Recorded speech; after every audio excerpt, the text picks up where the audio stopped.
तर मुंबई गोवा महामार्गाच्या रखडलेल्या कामाचा सर्वाधिक फटका संगमेश्वर वासियांना बसला। रखडलेल्या कामांमुळे संगमेश्वर बाजारपेठ चिखलमय झाली। प्रशासनाने दुर्लक्ष केल्यामुळेच नागरिक, वाहन चालक आणि व्यापाऱ्यांची चांगलीच तारांबळ उडालेली पाहायला मिळाली। याचा आढावा घेतला आमच्या प्रतिनिधींनी।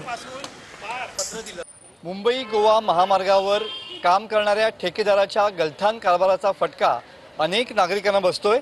सध्या आपण उभे आहोत ते संगमेश्वर बाजारपेठेमध्ये आणि तुम्ही बघू शकता की सध्या मुंबई गोवा महामार्गावरती हातखंबा ते सावर्ड्यापर्यंत या ठिकाणी हा जो रस्त्याचं काम जे आहे ते अत्यंत संथ गतीने सुरू आहे आणि सध्या या भोंगळ कारभारामुळे याचा फटका जो आहे तो संगमेश्वर बाजारपेठेतल्या व्यापाऱ्यांना बसताना पाहायला मिळतो आहे।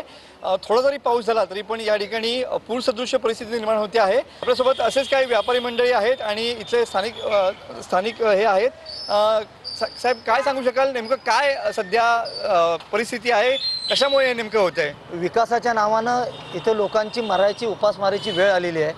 ह्या कॉन्ट्रॅक्टर एवढा काय कसला मुजोर आहे मला माहिती नाही। अजिबात ह्या व्यापाऱ्यांचं ऐकत नाही, लोकांचं ऐकत नाही। त्याला लोकांचे ॲक्सिडेंट होऊ देत, काही होऊ देत, तरी त्याला काही पडलेली नाही। फक्त ते त्यांच्या मनमाजीनं करणार। जवळजवळ 200-250 दुकानं असतील।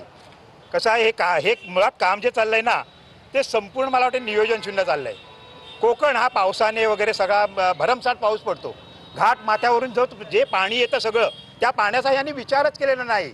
या संपूर्ण जे काम चालू आहे ह्या गोष्टींचा विचार केलेला नाही। त्यामुळे मला वाटते नियोजन शून्य काम आहे। कॅमेरामन समित गजनेसह मी मनोज डेले, TV9 मराठी, संगमेश्वर, रत्नागिरी।